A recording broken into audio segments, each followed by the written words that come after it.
Tool Review of the Week. Sponsored by Electricians Only Tool Review and Nipex Tradesman.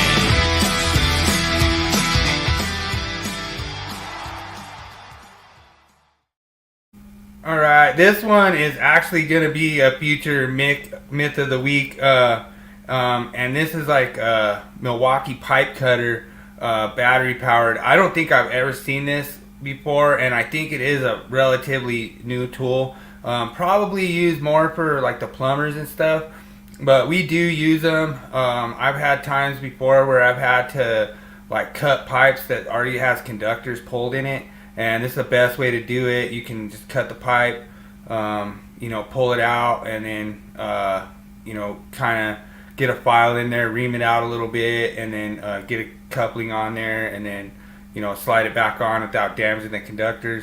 That's a big myth that we run into is they say that it's a code violation to use these, just for the fact that it kind of drags that metal in and causes a burr in there, and that's a lot of times why we use them when like the wire's already pulled, so that you're not having to pull through that burr. Like I wouldn't say we could use these on just like a general installation practice, but like I say, I'm really intrigued by this tool.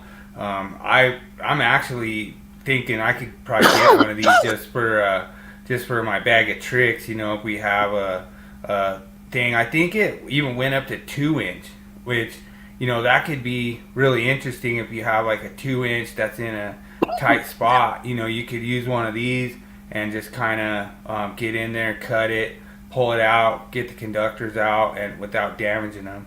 So that's typically what we use these for, but I would like to actually run a myth on this too, because there's a lot of people out there that says it's illegal for electricians to use these.